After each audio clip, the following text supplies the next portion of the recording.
নমস্কার। জয় অঞ্জলিপুত্র মহাবলী বজরংবলী হনুমানজির জয়। সুপ্রিয় দর্শক বন্ধুরা, আপনাদের সবাইকে ভাগ্যের দিশা ইউটিউব চ্যানেলে কন্যা রাশির গুরুত্বপূর্ণ অনুষ্ঠানে অনেক অনেক স্বাগত জানাই। বন্ধুরা, সতর্ক থাকুন। এই রাশির জাতক জাতিকাদের জীবনটা নরকে পরিণত হচ্ছে, কারণ আপনি এই ৮টি কাজ অনবরত করে চলেছেন, যেটার কারণে আপনার সর্বদা বিপদ লেগে রয়েছে। সর্বদা আপনি ঝামেলা ঝঞ্ঝাটগ্রস্ত হচ্ছেন, কোনো মতে এগোতে পারছেন না। আপনি হয়তো এগোতে চাইছেন, কিন্তু এগোতে পারছেন না, কারণ এমন ৮টি কাজ করে চলেছেন যেটা আপনার জীবনটাকে স্বর্গ থেকে নরকে পরিণত করছে, যেটা আপনার প্রতিটি পদক্ষেপে বাধা তৈরি হয়ে দাঁড়াচ্ছে, যেটা আপনার জীবনের অগ্রগতির লক্ষ্যে আপনাকে প্রচুর পরিমাণে কিন্তু বিচলিত করে চলেছে। তো কোন ৮টি কাজ আপনি করে চলেছেন, যেটা আপনার অজান্তে করে চলেছেন, সেই কাজগুলোকে এবার আপনাকে বন্ধ করতে হবে, যেটার মাধ্যমে আপনি এগিয়ে যাবেন, যেটার মাধ্যমে ভবিষ্যতের লক্ষ্যে আপনি পৌঁছাবেন। জীবনটা আবার আপনার স্বর্গে পরিণত হবে। জীবনের লক্ষ্যগুলোকে আপনি নতুনভাবে তৈরি করতে পারবেন, কারণ আপনারা বুঝতে পারছেন না যে আপনারা অল টাইম পিছিয়ে রয়েছেন কেন, কোন কাজগুলো করে বেড়াচ্ছেন। এমন ৮টি কাজের কথা বলবো, যে কাজগুলো আপনারা করে বেড়াচ্ছেন, আর জীবনে এটার মাধ্যমেই আপনারা ক্ষতিগ্রস্ত হয়ে চলেছেন। আপনারা বিভিন্ন দিক থেকে বিভিন্ন টাকা পয়সার প্রেশার নিয়ে বয়ে বেড়াচ্ছেন। কেউ কেউ আবার রয়েছে কেরিয়ারে ঠিকঠাকভাবে প্রতিষ্ঠিত হতে পারছেন না। সেটা আপনার ভুল। আপনার দ্বারাই কিন্তু আপনি নিজের জীবনে নিজে ক্ষতি ডেকে আনছেন। সেই ভুলগুলোকে যত তাড়াতাড়ি সম্ভব আপনারা শুধরাতে পারবেন, তত সঠিক ফল পাবেন, সঠিক রাস্তাগুলো তৈরি করতে পারবেন। আপনারা জীবনের দিকটাকে পজিটিভলিভাবে বয়ে বেড়াতে পারবেন। তো এই যে দিক আপনারা ভুল করে চলেছেন, কোন দিকগুলো ভুল করে চলেছেন, কোন ৮টি কাজ করে চলেছেন যেটার মাধ্যমে আপনার জীবনটা ক্ষতিগ্রস্ত হচ্ছে, আলোচনার বিষয়বস্তু এই ভিডিওর মাধ্যমেই আপনাদেরকে জানাবো। তাই খুবই গুরুত্বপূর্ণ আলোচনা।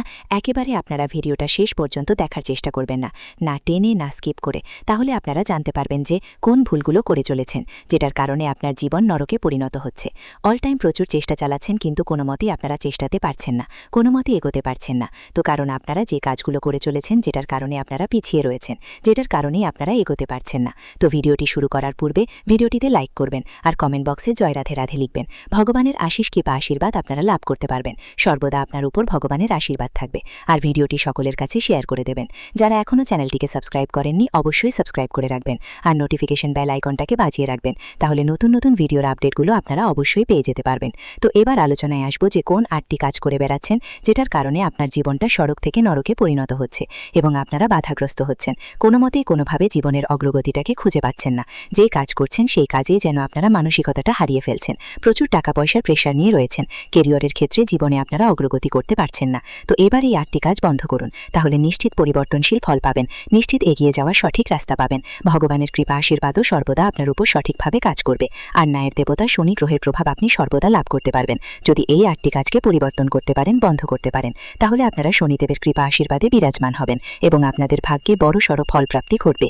ভাগ্যের সঙ্গ আপনারা প্রতিটি পদক্ষেপে পেতে পারবেন। তাই ভিডিওটা যারা স্কিপ করে বেরিয়ে যাবে, তারা কিন্তু মিস করে যাবেন এবং আপনারা জীবনে কোনো মতে কোনো দিনই আপনারা কিন্তু এগোতে পারবেন না।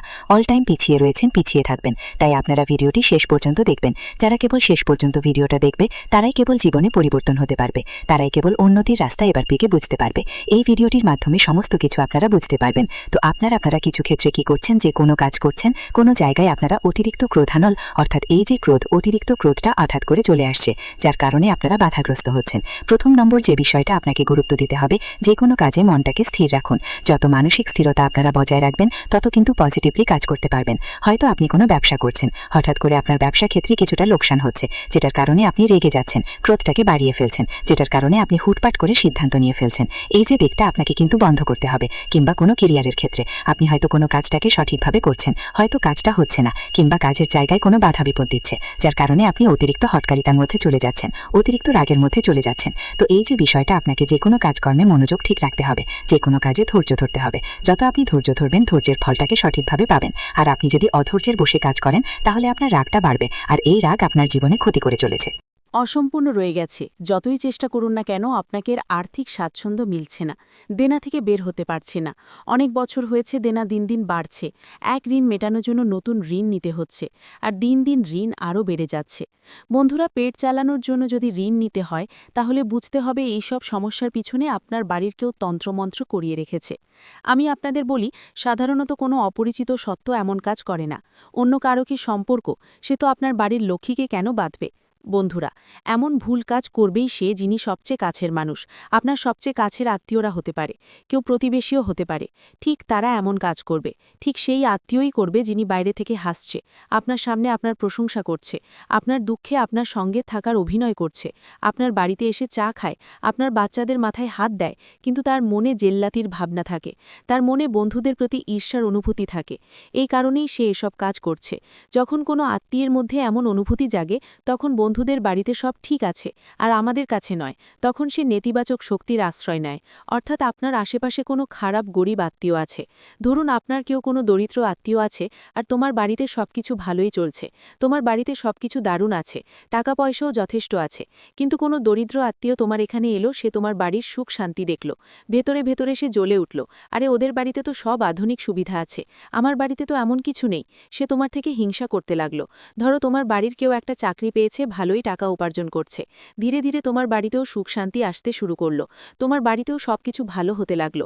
কিন্তু তোমার কোনো আত্মীয় এলো, সে দেখলো আপনার বাড়িতে এখন আগের চেয়ে সবকিছু ভালো হয়ে যাচ্ছে, ধীরে ধীরে সবকিছু সঠিকভাবে সাজাতে শুরু করেছে, টাকা পয়সাও আসছে, সবকিছু ভালোভাবে বসে যাচ্ছে, আপনি নিজেও বাড়ি নিচ্ছেন, বাড়িতেও সবকিছু ঠিকঠাক আছে। তখন এসব জীবই তার চোখে খটকতে শুরু করবে। আর সে কি করবে? নানা রকম পদ্ধতি অবলম্বন করবে, যেমন তন্ত্রমন্ত্র তন্ত্রকর্ম করে আপনার বাড়ির দেবতাদের জড়িয়ে দেবে, আপনার বাড়ির সুখ শান্তি ধরে রাখবে। সেই মানুষটি কি করবে? নানা অজুহাতে আপনার বাড়িতে এসে হাজির হবে, বন্ধুদের সঙ্গে মিলে অজুহাতে আসবে, আপনার বাড়ির পূজার ঘরে তন্ত্রমন্ত্র করবে। আপনার বাচ্চাদের ওপর তো আপনার বাড়ির প্রধান অর্থ উপার্জনকারী ব্যক্তির ওপরও তান্ত্রিক কাজ করাতে পারে। বন্ধুরা, এমন ক্ষেত্রে খুব সাবধানে থাকতে হয়। হঠাৎ করে যদি আপনার বাড়িতে এমন সব ঘটনা ঘটে, হঠাৎ সব কাজ ট্যাক্সের কারণে গড়বড় হয়, হঠাৎ আপনার বাড়ির প্রধান অর্থ উপার্জনকারী অসুস্থ হয়ে পড়ে, টাকার হঠাৎ বন্ধ হয়ে যায়, তাহলে বুঝবেন কারো দ্বারা কোনো খারাপ কাজ হয়েছে।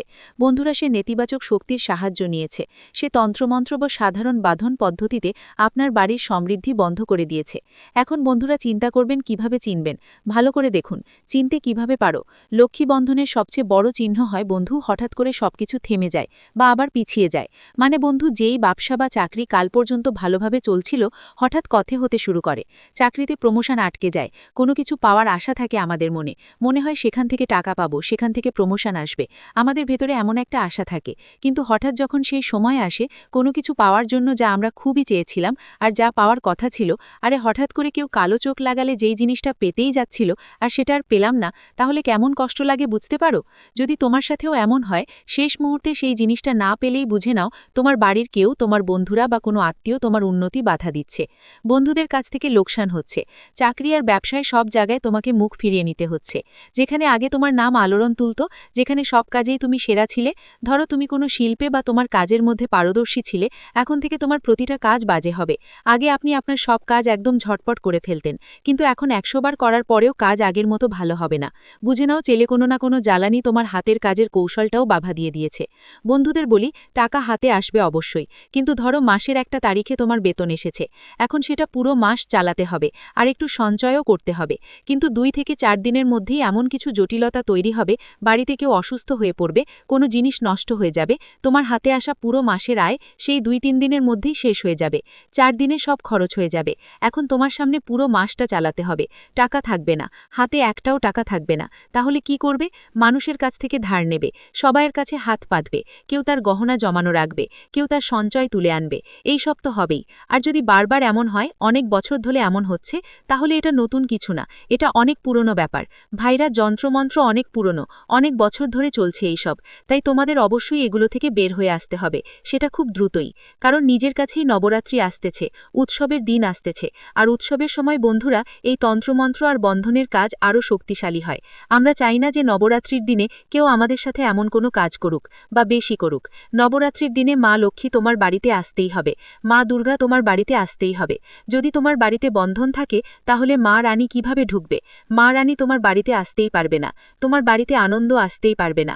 তুমি তো দেখো বেশিরভাগ সময় কি হয়, উৎসবের দিনে হয়, কিন্তু উৎসবের দিনগুলোতে হঠাৎ করে কারো অসুস্থতা দেখা দিলে বা বাড়িতে ঝগড়া টক্কর হলে বা লোকসান হলে কিংবা অদ্ভুত অদ্ভুত ভুল ঘটনা ঘটলে যা আমাদের বাড়ির উৎসবের সব আনন্দ ম্লান করে দেয়, তখন উৎসব পালন করার কোনো মানেই থাকে না। উৎসবের দিনগুলোতে যেন শোকের পরিবেশ তৈরি হয়, তখন বুঝে নিও কেউ কোনো বাঁধন ক্রিয়া করিয়েছে, যার ফলে আমাদের উৎসবের সুখ থেকেও বঞ্চিত হতে হয়। উৎসবের দিনগুলোতে সবাই মন খারাপ থাকে, কেউ কোনো কিছুতে মন দেয় যায় না, চারপাশে সবকিছুই ম্লান ম্লান লাগে। বাড়িতে বাচ্চারা যখন ছোট থাকে তখন ওরা এমন কিছু শয়তানি কাণ্ড করে যেটা দেখলে মাথা ঘুরে যায়, জেদ করে, মনটা যা যা না পাওয়া পর্যন্ত ছাড়ে না। বাড়ির বাচ্চারা অসুস্থ হলে পুরো বাড়ির খিচুড়ি হয়ে যায়, উৎসবের মজা জমে না।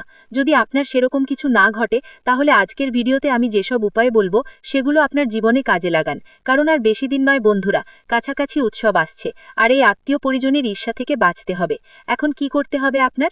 আমি সব পদ্ধতি বলেছি, কিন্তু কিছু কথা আর আছে, তাই একটু থামুন। দেখুন, যখন টাকা লাগে তখন টাকা থাকে পাশে, টাকা মানেই টাকা নয়। বাড়িতে কিছু মেশিন থাকবে, কিছু গাড়ি থাকবে, কিছু ইলেকট্রনিক জিনিস থাকবে, আর যদি সেই সব বারবার খারাপ হয়ে যায়, মনে হয় বাড়ির ভিতর কোনো অদৃশ্য শক্তি আছে যা সেই বরকতকে খেয়ে যাচ্ছে, কোনো শয়তান এসে গেছে, বাড়ির সেই আনন্দকে, বাড়ির বরকতকে খাচ্ছে, এমন একটা বাড়ি হয়ে যাচ্ছে।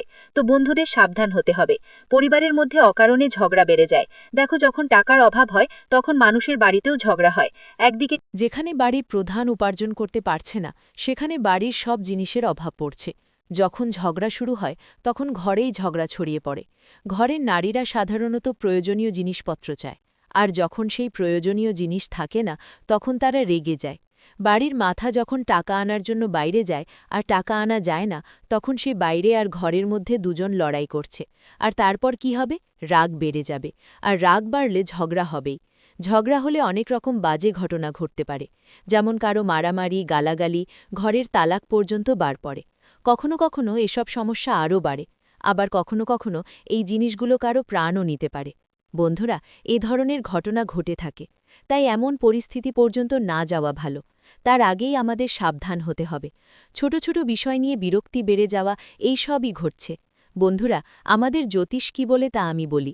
যখন বাড়ির লক্ষ্মী বাধা পড়ে যায় তখন কুণ্ডলিতে আমাদের শুক্র, চন্দ্র এবং গুরুর প্রভাবও দুর্বল হয়ে যায়, আর আমাদের দ্বিতীয় ও একাদশ ঘরের শনির উপরে প্রভাব পড়তে থাকে।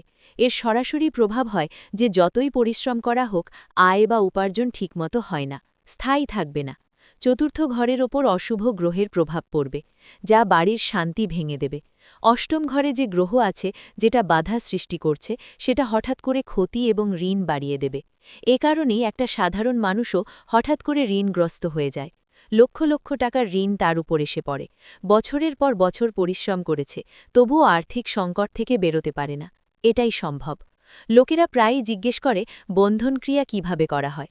তো বন্ধুরা, এর কিছু উপায় আমি আপনাদের বলে দিই। দেখুন, কোনো আত্মীয় আপনার বাড়ি থেকে চাল বা নুন, এটা কোনো কাপড়, যদি কেউ সেটা গোপন জায়গায় বাঁধে বা কোনো তান্ত্রিকের কাছে নিয়ে যায়, তারপর আপনার বাড়িতে এসে আপনার পরিবারের কেউ তার পরা কাপড় নেয় বা তার মাথার চুল তুলে নিয়ে যায়, যে কোনো উপায়ে এটা বেঁধে ফেলা যেতে পারে। বাড়ির বাইরে দরজার কাছে লেবু, কালো সুতা বা মরিচ রেখে টোটকা করে চলে যাওয়া যায়। অনেক সময় শুধু কথাগুলো দিয়েও এই বেঁধে ফেলা সম্ভব। বন্ধুরা, ধরুন কোনো আত্মীয় এসেছে, সে আপনার বাড়িতে সবকিছু দেখছে, সবকিছু ভালোই আছে। সে আপনার বাড়িতে এসে দেখে বলবে, তুমি তো এখন অনেক ভালো আছো, কামাই শুরু করেছ, তুই তো আগেই বেশ ভালো জীবনযাপন করছিস, আরে তোর ছেলে তো একদম হুনাফাবাজ মানুষ, খুব আজ্ঞাভু মানুষ। তারই মুখের কথা যদিও তার মধ্যে প্রশংসা শুনতে পাও, কিন্তু তারই প্রশংসা মুখ থেকে কালো জীব হয়ে যায়, তার সব প্রশংসাই উল্টে যায়। বন্ধুদের অনেকবার তো বন্ধুরা বা কেউ আত্মীয় সামনে বসে বলেই দেয় যে তোর বাড়িতে কখনো বরকত না থাকুক। তখন তার কথারও এমন প্রভাব ফেলে যে সব কিছু ছড়িয়ে পড়ে। বন্ধুরা, মানে কারোর মুখের কথা অনেক সময় বিপজ্জনক হয়ে দাঁড়ায়। এর ইঙ্গিত স্বপ্নেও দেখা যায়। হ্যাঁ বন্ধুরা, মানুষ স্বপ্নে অনেকবার অন্ধকার দেখতে পারে, সাপ দেখতে পেতে পারে, মাকড়সার জাল দেখতে পেতে পারে, বা নোংরা পানি নালা দেখতে পেতে পারে। তাহলে এটা স্পষ্ট সংকেত যে বাড়ির লক্ষ্মী আটকে গেছে। বাড়ির দেবদেবীর ছবি ফিকে হয়ে যেতে শুরু করে, ছত্রাক পড়তে শুরু করে, মূর্তিতে ফাটল ধরতে শুরু করে, প্রদীপ হঠাৎ নিভে যেতে পারে, বা তাতে কালো ধোঁয়া উঠতে শুরু করে। এই সব কথাগুলো একটাই ইঙ্গিত যে বাড়ির লক্ষ্মী আটকে গেছে। বাড়িতে যদি এমন হয় তাহলে পরিবেশ ভারাক্রান্ত হয়ে যাবে, অর্থাৎ সবকিছুই মন ভারাক্রান্ত লাগতে শুরু করবে। ঘরে তোমার মন থাকবে না, কাঁদতে ইচ্ছে করবে তোমার। এমন একটা অবস্থা হবে যে তুমি কেঁদে ফেলবে, মুখ ঝাপসা হয়ে যাবে তোমার, মাথা সবসময় ভারী লাগবে। পরিবারের সবারই মাথা ব্যথা করবে, সেটাও প্রতিদিন। পরিবারের লোকেরা যতই হাসতে আনন্দ করতে চাইবে, ভিতর থেকে তাদের মন সবসময় বিষণ্ণ আর ভারাক্রান্ত থাকবে। সম্পর্কেও দূরত্ব আসতে শুরু করবে, বাদের পড়াশোনাতেও বাধা আসবে, বিয়ের সম্পর্কও আটকে যাবে। পরিবার ধীরে ধীরে হতাশার চাপের মাঝে ডুবে যেতে থাকবে। বন্ধু, এসব সবই সেই বন্ধনের প্রভাব, যা বোঝা সবার জন্য সহজ নয়। এখন বন্ধুরা, আমি তোমাদের একটা সহজ আর গভীর উপায় বলবো। এই উপায়ে তোমরা সব বন্ধন থেকে মুক্তি পাবে, আর নবরাত্রিতে তোমাদের ঘরে মা লক্ষ্মী আসবেন। ধন সম্পদ আবার আসা শুরু করবে, আবার টিকে থাকবে, সব মানুষের মুখে হাসি ফিরে আসবে। আর ভবিষ্যতে কেউ যদি কোনো আত্মীয় বা পরিচিত তোমার সাথে এমন ভুল ব্যবহার করে, তাহলে তার ফল সোজা তার নিজের উপর পড়বে। আমি এমন একটা উপায় বলবো, তাই ভিডিওটা পুরোটা দেখাটা জরুরি। এখন বন্ধুরা, মনোযোগ দিয়ে শোনো। প্রথমেই ঘরের পরিবেশ, বাহ্যিক আর নেতিবাচক। এই নেতিবাচকতা ভাঙা খুব জরুরি। না ভাঙলে আমরা ঘরে লক্ষ্মীর আগমন সম্ভব করতে পারব না। তো বন্ধুরা, সবসময় মনে রাখো, আমরা এনার্জি বদলানো শুরু করব। যেমনই ঘরের ধরনীগুলো পরিষ্কার হবে, তেমনি ধীরে ধীরে আর্থিক বাধাগুলো ভেঙে পড়বে। এজন্য প্রথম উপায় হলো, তোমাকে প্রতিদিন সকালে ঘরের প্রধান প্রবেশদ্বারের কাছে গঙ্গাজল আর গোমূত্র মিশিয়ে ছিটাতে হবে। হ্যাঁ, গঙ্গাজল আর গোমূত্র মিশিয়ে ঘরের প্রধান দরজায় ছিটাতে হবে, এবং পুরো ঘর জুড়ে এভাবেই করতে হবে। এটা করলে যে কোনো বন্ধন যা ঘরের বাইরে দরজায় বাধা দেওয়া হয়েছে তা নিজেই ভেঙে যাবে, অটোমেটিক নিজেই নষ্ট হয়ে যাবে। আর বাড়িতে ঢোকার চেষ্টা করা সব নেতিবাচক শক্তি বাড়ি থেকে ফিরে যাবে। আরেকটা বড় উপায় হলো লক্ষ্মীজিকে আমন্ত্রণ করা। শাস্ত্রে বলা হয়েছে বন্ধু, যখন বাড়িতে লক্ষ্মী বসবাস করে তখন দেবী নিজের উষ্ট থাকেন না, বরং তাদের পথে কেউ বাধা দেয়, মানে আটকে দেয়। তাই প্রতি শুক্রবার মা লক্ষ্মীর সামনে তোমাকে একটা তেলের বাতি আর একটা ঘিয়ের বাতি জ্বালাতে হবে। আর ঘিয়ের বাতিতে লাল সুতো দিয়ে বাতি তৈরি করে জ্বালাতে হবে। এর ফলে কি হবে? আর্থিক বাধা দূর হবে, আর তেলের দীপক থেকে শত্রু যেই বেঁধে দিয়েছে সেটা ঝলসে পুড়ে যাবে। বন্ধুদের জন্য একটা কথা, হ্যাঁ, আপনাদের শ্রী সূক্ত পাঠ করতেই হবে। যদি কোনো বিশেষ আত্মীয়ের উপর সন্দেহ হয় যে সে আমার উপর বেদন করেছে, তাহলে তার দেওয়া জিনিসগুলো ঘরে রাখবেন না। অনেক সময় মানুষ জামাকাপড়, বাসন বা মিষ্টি দিয়ে নিজেদের ঘরের নেতিবাচক শক্তি ঢুকিয়ে দেয়। তাই প্রথমেই আত্মীয়দের দেওয়া জিনিসগুলো ঘরের বাইরে ফেলুন। তারপর ঘর ভালো করে পরিষ্কার করুন। ঘরে যেসব ফাঁকা বা ফিজুলে জিনিস পড়ে আছে সেগুলো বাইরে বের করে দিন। সেটা যতই দামি জিনিস হোক না কেন, তাহলে ওকে বাইরে বের করে দাও। এরপর বন্ধুরা, আমি তোমাদের একটা সবচেয়ে বড় এবং মহা উপায় বলছি। রাত 11টার দিকে একটা লেবু নাও। হ্যাঁ, রাত 11টার দিকে একটা লেবু নাও। এটার উপর 4টে লবঙ্গ গুজে দাও। সেই লেবুর ওপর 4টে লবঙ্গ গুজে দিতে হবে তোমাকে। এটা মা লক্ষ্মীর সামনে রেখে প্রার্থনা করো, হে মা লক্ষ্মী, আমার বাড়ির ওপর লাগানো এই বাঁধন ভেঙে দাও, আশীর্বাদের পথ খুলে দাও। তারপর ওই লেবুটা 4 রাস্তার মোড়ে রেখে বাসায় ফিরে যাও। এই পদ্ধতি অনেকবার প্রমাণিত হয়েছে যে লক্ষ্মীর বাঁধন ভাঙতেই পারে। বন্ধুরা, তাই এই উপায়টা অবশ্যই করো, তাহলে বাড়ির সব বদনজর দূর হয়ে যাবে। বন্ধুদের মতোই যখন কারো ওপর নজর লাগে, তখন আমরা যেমন লেবু দিয়ে মাথা থেকে পা পর্যন্ত নজর উঠাই, ঠিক তেমনি তোমাকেও তোমার বাড়ির নজর উঠাতে হবে। প্রত্যেকটি বাড়িতে নজর উঠানোর আলাদা আলাদা পদ্ধতি থাকে। তোমার বাড়িতেও যেভাবে নজর উঠানো হয় ঠিক সেইভাবে উঠিয়ে ফেলো, কিন্তু বাড়ির নজর অবশ্যই ওঠাতে হবে। বন্ধুদের জন্য এই উপায়টা জানিয়ে দিলাম। এই উপায়টা ভালো করে করো। আজকে এতটুকুই। ভিডিওটি এখানেই শেষ করছি। ভিডিওটি যদি ভালো লেগে থাকে তাহলে অবশ্যই একটি লাইক দিয়ে চ্যানেলটি সাবস্ক্রাইব করে যাবেন এবং কমেন্ট বক্সে জয় বজরংবলী হনুমানজির জয় লিখতে ভুলবেন না। দেখবেন বজরংবলীর কৃপায় আপনারা সবাই ভালো থাকবেন। ধন্যবাদ।